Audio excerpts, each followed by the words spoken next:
اللہ من الشیطان الرجیم بسم اللہ الرحمن الرحیم۔ اب ہم بات کرتے ہیں اسلام کی دعوت کے بارے میں۔ عرب والے کفر و شرک میں اس قدر آگے جا چکے تھے کہ سینکڑوں بتوں کو چھوڑ کر ایک خدا کی بات سننا ان کے لیے ناقابل برداشت تھی۔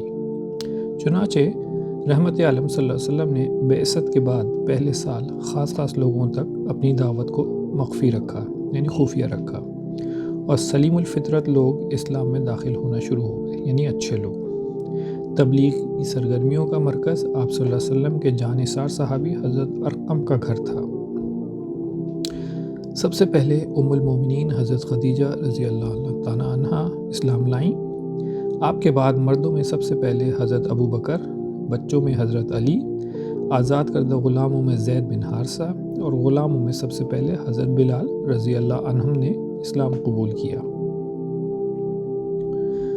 جہالت کے اس دور میں اپنے آباء و اجداد کا مذہب چھوڑنا اور اسلام قبول کرنا کوئی آسان کام نہ تھا۔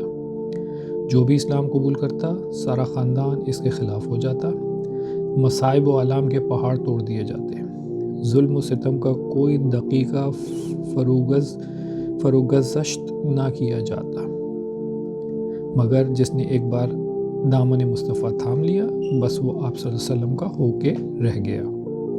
اللہ تعالیٰ کروڑوں رحمتیں نازل فرما ان نفوس قدسیہ پر جنہوں نے اسلام کی خاطر اپنا تن من دھن سب کچھ قربان کر دیا تھا۔ تھوڑا سا ذکر کرتے ہیں حضرت ابو بکر صدیق کے اسلام لانے کا۔ بعثت سے پہلے حضور صلی اللہ علیہ وسلم اور حضرت ابو بکر کے درمیان گہرے دوستانہ مراسم تھے۔ کئی تجارتی سفر بھی ایک ساتھ کیے۔ حضرت ابو بکر رضی اللہ عنہ آپ صلی اللہ علیہ وسلم کے کمالات اور اخلاق کے عینی شاہد اور دل سے گرویدہ تھے۔ چنانچہ جو ہی حضور صلی اللہ علیہ وسلم نے آپ کو دعوت دی تو ابو بکر فوراً ایمان لے آئے۔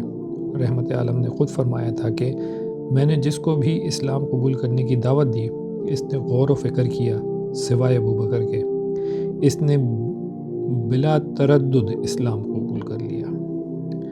آپ کا نام عبد الکعبہ تھا، حضور صلی اللہ علیہ وسلم نے آپ کا نام بدل کر عبداللہ رکھا۔ حضرت ابو بکر رضی اللہ تعالیٰ عنہ کی تبلیغ سے بڑی بڑی عظیم ہستیاں دار اسلام میں داخل ہوئیں، جن میں حضرت عثمان غنی، حضرت عبد الرحمن بن عوف، سعد بن ابی وقاص، عبداللہ بن مسعود رضی اللہ عنہ وغیرہ شامل ہیں۔ اب بات کرتے ہیں حضرت حمزہ رضی اللہ عنہ کا اسلام لانا۔ تو نبوت کے دوسرے سال کا واقعہ ہے کہ ایک دن حضرت حمزہ رضی اللہ عنہ شکار سے واپس آ رہے تھے کہ ایک لونڈی نے خبر دی، اے حمزہ رضی اللہ عنہ، آج تیرے بھتیجے محمد صلی اللہ علیہ وسلم کے ساتھ ابو جہل نے بڑا وحشیانہ سلوک کیا ہے، پہلے گالیاں دیں اور پھر مار مار کر لہو لہان کر دیا۔ یہ سن کر حضرت حمزہ رضی اللہ عنہ کی قرابت تڑپی اور غصے سے آگ بگولا ہو کر سیدھے ابو جہل کے پاس پہنچے اور اس کے سر پر اس زور سے کمان کھینچ کر ماری کہ وہ زخمی ہو گیا۔ حضرت حمزہ رضی اللہ تعالیٰ عنہ کے بعد نبی کریم صلی اللہ علیہ وسلم کے پاس گئے اور کہا، بھتیجے تم یہ سن کر خوش ہوگے کہ میں نے ابو جہل سے تمہارا بدلہ لے لیا۔ نبی کریم صلی اللہ علیہ وسلم نے فرمایا، چچا میں ایسی باتوں سے خوش نہیں ہوا کرتا، ہاں تم مسلمان ہو جاؤ تو مجھے بڑی خوشی ہوگی۔ حضرت حمزہ رضی اللہ تعالیٰ عنہ اسی وقت مسلمان ہو گئے۔ اب ہے حضرت عمر بن خطاب رضی اللہ عنہ کا اسلام۔ حضرت حمزہ رضی اللہ تعالیٰ عنہ کے ایمان لانے کے بعد 3 روز بعد رحمت عالم صلی اللہ علیہ وسلم بارگاہ خداوندی میں دست سوال دراز فرمایا، اللہم عید الاسلام بعمر، اے اللہ عمر کو مشرف با اسلام کر کے اسلام کی مدد فرما۔ ادھر عمر رضی اللہ عنہ تلوار لے کر گھر سے نکلتا ہے۔ گلی میں ایک مسلمان نے عمر رضی اللہ عنہ کے تیور دیکھ کر پوچھا، عمر کدھر کا ارادہ ہے؟ عمر نے تکبر سے جواب دیا کہ محمد صلی اللہ علیہ وسلم کا سر قلم کرنے جا رہا ہوں، جس نے میرے شہر کا سکون چھین لیا ہے اور گھر گھر نفرت کی آگ لگا دی ہے۔ مسلمان نے کہا، ادھر بعد میں جانا، پہلے اپنے گھر کی خبر لو۔ تیری بہن فاطمہ رضی اللہ عنہ اور تیرے بہنوئی سعید رضی اللہ عنہ اس نبی کا کلمہ پڑھ چکے ہیں۔ یہ خبر سن کر عمر رضی اللہ عنہ کے اوسان خطا ہو گئے۔ آگے بڑھنے کے بجائے اپنے بہنوئی کے گھر کا رخ کیا۔ وہاں پہنچ کر کواڑ کے ساتھ کان لگا کر سننے کی کوشش کی تو کسی کلام کے پڑھے جانے کی آواز سنائی دی، تو عمر نے آواز دی دروازہ کھولو۔ جب اہل خانہ نے عمر کی آواز سنی تو گھبرا گئے، قرآن کریم کے اوراق کو سنبھال کر رکھ دیا اور ہمشیرہ نے دروازہ کھولا۔ عمر رضی اللہ عنہ بہت غضبناک ہو کر بولے، مجھے پتہ چل گیا ہے آپ لوگوں نے اپنی آبائی مذہب چھوڑ دیا ہے اور اس قدر پیٹا کہ ان کی بہن اور بہنوئی لہو لہان ہو گئے۔ جب عمر کی دست درازی حد سے تجاوز کر گئی تو بہن نے گرج کر کہا، اے بھائی، جتنا جی چاہے مار لے، جسم کے ٹکڑے ہو سکتے ہیں مگر اسلام نہیں چھوڑ سکتے۔ خون میں لت پت بہن کا یہ جواب سن کر عمر کا دل پسیج گیا۔ کہنے لگا، بہن، مجھے وہ صحیفہ دکھاؤ جو تم پڑھ رہی ہو۔ بہن نے بے دھڑک جواب دیا، تم مشرک اور ناپاک ہو، پہلے غسل کر کے اپنے آپ کو پاک کرو، پھر تم اس صحیفے کو ہاتھ لگا سکتے ہو۔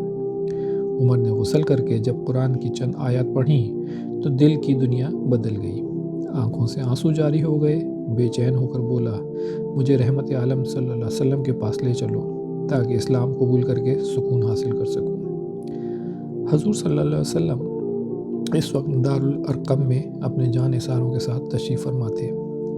جب عمر ننگی تلوار لے کر دروازے پر پہنچے تو صحابہ کرام نے دروازہ کھولنے سے جھجک محسوس کی کہ حضرت حمزہ رضی اللہ عنہ نے فرمایا، دروازہ کھول دو۔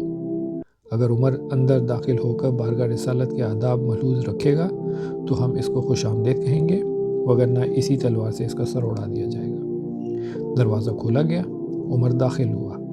حضور صلی اللہ علیہ وسلم نے پھر دعا فرمائی، اللہم اخرج ما فی صدر عمر من غل و ابدلہ ایمانا۔ اے اللہ، عمر کے سینے میں اسلام کی جو عداوت ہے اس کو نکال دے اور اس کو ایمان سے تبدیل کر دے۔ دعا کے بعد حضور صلی اللہ علیہ وسلم نے فرمایا، اے عمر، اسلام قبول کر لے۔ حضرت عمر رضی اللہ عنہ نے اسی وقت اسلام قبول کر لیا۔ حضور صلی اللہ علیہ وسلم نے جب یہ جواب سنا تو فرت مسرت سے نعرے تکبیر بلند کیا۔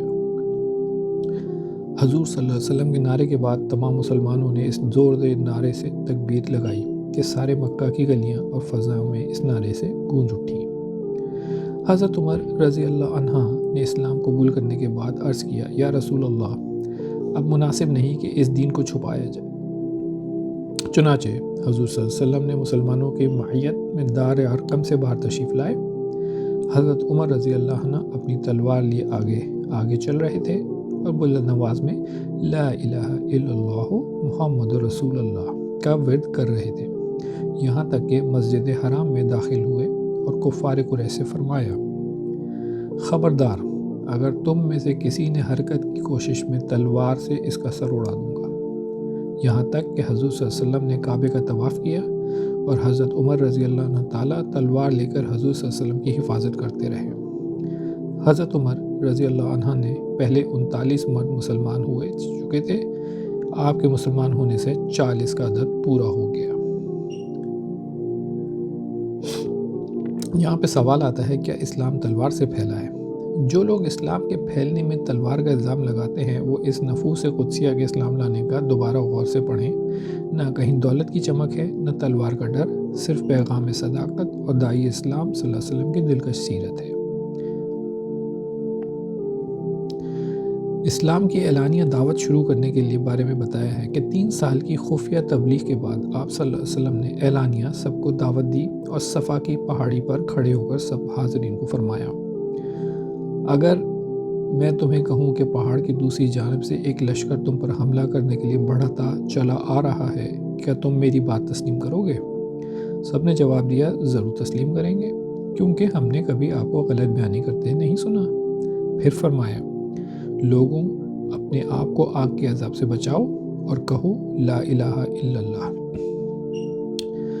یہ سن کر ابو لہب بولا، آپ ہلاک ہوں، کیا اسی لیے ہمیں جمع کیا ہے؟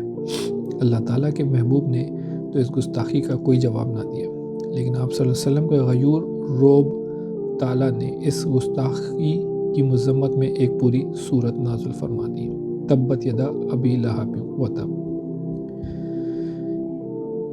اب بات کرتے ہیں ابو لہب کا انجام۔ جنگ بدر کے بعد ابو لہب کو ایک خطرناک پھنسی نکل آئی جسے عرب منحوسی اور متعدی بیماری سمجھتے تھے۔ جب ابو لہب کے خاندان کو پتہ چلا کہ اسے یہ منحوس پھونسی نکل آئی ہے تو سب اسے چھوڑ کر علیحدہ ہو گئے۔ وہ تنہا اس کی تکلیف اور درد سے کئی روز تک تڑپتا رہا اور بے قسمہ پرسی کی موت مر گیا۔ 3 دن تک اس کی لاش بے گور و کفن پڑی رہی۔ گستاخ رسول کی جب لاش پھٹ گئی اور اس کی بدبو سے سارے اہل محلہ کے دماغ پھٹنے لگے تو ایک شخص نے ابو لہب کے بیٹوں کے پاس آ کر انہیں ملامت کی۔ تمہیں شرم نہیں آتی کہ تمہارے باپ کی لاش سے بدبو آ رہی ہے اور تم اسے دفن بھی نہیں کرتے؟ انہوں نے کہا، ہمیں ڈر ہے کہ کہیں یہ بیماری ہمیں بھی نہ لگ جائے۔ بدنامی کے ڈر سے اس کے بیٹے آئے، لکڑیاں اس کے لاشے کو دھکیل کر گڑھے میں ڈال دیا اور اس گڑھے سے دور کھڑے ہو کر پتھر پھینک کر اس کو بھی بھر دیا۔ فرمان الہی کس طرح پورا ہوا، ساری دنیا نے گستاخ رسول کا عبرتناک انجام دیکھ لیا، حتیٰ کہ اس کے بیٹے بھی قریب جانے کو تیار نہ تھے۔ اعلانیہ دعوت سے پورے مکہ میں غیظ و غضب کی آگ بھڑک اٹھی۔ جو کافر پہلے کسی حکمت کے تحت خاموش تھے اب میدان میں آ گئے۔ حضور صلی اللہ علیہ وسلم اور مسلمانوں کو تنگ کرنے میں انتہا کر دی، مگر شدید مخالفت کے باوجود اسلام پھیل رہا تھا۔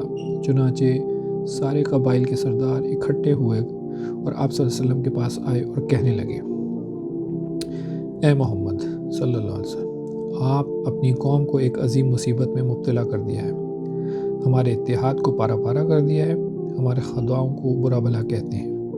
اس ہنگامہ آرائی سے اگر آپ کا مقصد دولت جمع کرنا ہے تو ہم آپ کے لیے اتنا مال و زر جمع کر دیتے ہیں کہ آپ ساری قوم میں امیر ترین آدمی بن جائیں گے، اور اگر آپ قیادت و سیادت کے خواہش مند ہیں تو ہم سب آپ کو بڑی خوشی سے اپنا سردار تسلیم کرنے کے لیے تیار ہیں، اور اگر تخت و تاج کی آرزو میں آپ یہ سارا پاپڑ بیل رہے ہیں تو ہمیں آپ بتائیں، ہم متفقہ طور پر بصد مسرت آپ کے سر پر تاج شاہی سجانے کا اعزاز حاصل کریں گے، مگر اس نئے مذہب سے باز آ جاؤ۔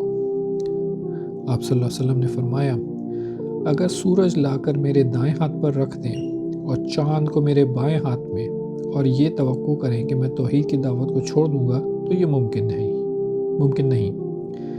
کفار یہاں سے مایوس ہو کر حضرت ابو طالب کے پاس گئے اور کہنے لگے، اے ابو طالب، آپ کا بھتیجا ہمارے خداؤں کی عیب جوئی کرتا ہے، ہمیں بے وقوف اور ہمارے آباء و اجداد کو گمراہ کہتا ہے، یا تو اسے روک لے یا درمیان سے ہٹ جائیں، ہم خود اسے روک لیں گے، ورنہ ہم تم دونوں کے خلاف اعلان جنگ کر دیں گے۔ ابو طالب نے حضور صلی اللہ علیہ وسلم کو کفار کی گفتگو اور دھمکی سے آگاہ کیا تو حضور صلی اللہ علیہ وسلم کی آنکھوں میں آنسو آ گئے اور فرمایا، میں جس توحید کی دعوت لے کر اٹھا ہوں اس کی خاطر میں جان دے سکتا ہوں، مگر اس دعوت سے دستبردار نہیں ہو سکتا۔ اس پر ابو طالب نے کہا، بھتیجے، آپ کا جو جی چاہے کہیے، میں کسی قیمت پر آپ کا ساتھ نہیں چھوڑوں گا۔ اہل مکہ کو جب پتہ چلا کہ ہماری یہ کوشش اور دھمکی بھی بے اثر ہوئی تو حالات اور کشیدہ ہو گئے اور کفار متحد ہو کر حضور صلی اللہ علیہ وسلم اور مسلمانوں کی مخالفت کے پروگرام بنانے شروع کر دیے۔ حج کے موقع پر ہر آنے والے کو بتایا جاتا، محمد صلی اللہ علیہ وسلم کے قریب نہ جانا، وہ جادوگر ہے، جو بھی اس کے قریب ہوتا ہے وہ اپنے باپ دادا کا مذہب چھوڑ جاتا ہے۔ مکہ کے کافر عورتیں گھر کا کوڑا کرکٹ اکٹھا کر کے رکھتی تھیں اور جب حضور صلی اللہ علیہ وسلم گلی سے گزرتے تو آپ پر پھینک دیتی تھیں۔ حضور صلی اللہ علیہ وسلم نماز کے دوران سجدے میں جاتے تو کفار اونٹوں کی بدبودار اوجڑیاں لا کر آپ صلی اللہ علیہ وسلم پر پھینک دیتے اور آپ صلی اللہ علیہ وسلم کا مذاق اڑاتے۔ جو خوش نصیب اسلام کی دولت سے مالا مال ہوتا، سارا خاندان اس کا مخالف ہو جاتا، کسی کو دہکتے انگاروں پر لٹا دیا جاتا، کسی کے ہاتھ پاؤں باندھ کر چلچلاتی دھوپ میں ڈال دیا جاتا۔ مثال کے طور پر حضرت بلال کو بھوکا پیاسا رکھا جاتا، دوپہر کے وقت گرم کنکریوں پر لٹا کر چھاتی پر بھاری بھرکم پتھر رکھ دیا جاتا۔ محمد صلی اللہ علیہ وسلم کا دین چھوڑ دو ورنہ اسی طرح تڑپتے رہو گے یہاں تک کہ تمہارا دم نکل جائے۔ اپنی مدہوشی کے عالم میں بھی یہی جواب دیتے تھے، اللہ ایک ہے اور اس کے ساتھ کسی کو شریک نہیں ٹھہرا سکتا۔ جزاکم اللہ خیر۔